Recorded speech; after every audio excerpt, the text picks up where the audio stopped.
मी रात्री तुळजापूरून इकडं जवळगाला येत असताना अचानकपणे 2 टू व्हीलर आल्या. एक लेफ्ट साईडनं एक राईट साईडनं दोन्ही पण टू व्हीलर हॉर्न वाजवत होत्या. आणि ज्यावेळेस हॉर्न वाजवत असताना मग इकडच्या साईडला रस्ता द्यायचा का इकडच्या साईडला रस्ता द्यायचा म्हणून आम्ही मधनं स्लो गाडी केली. जशी गाडी स्लो केली त्या साईडनं दणका बसला. पुढच्या दरवाजाला लेफ्ट साईडचा दरवाजा फोडला आणि त्यातनं लगेच पेट्रोलचे हे मारले फुगे मारून मग आम्ही फास्ट निघालो. पुढं निघता असताना मग अंडे फेकून मारल्यानंतर पुढचं मला काहीच दिसलं. मग माझी परत गाडी स्लो झाली. नंतर गाडी पेटवण्याचा प्रयत्न केला आणि राईट साईडनं पण गाडीला दगड मारले.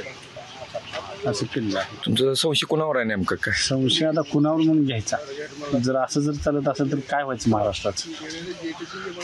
मध्ये पवन चक्कीचा एक विषय होता तुमच्या गावात, त्याच्या संदर्भात काय तुम्हाला संशय येते का? त्याच्या संदर्भात मी पहिल्यांदा बाईट दिली तर त्याच्यामुळं तर असं माझं वैयक्तिक म्हणणं आहे की असं वाटतं. रात्री SP साहेब आलते का? कारवाई काय? आरोपी काय केले?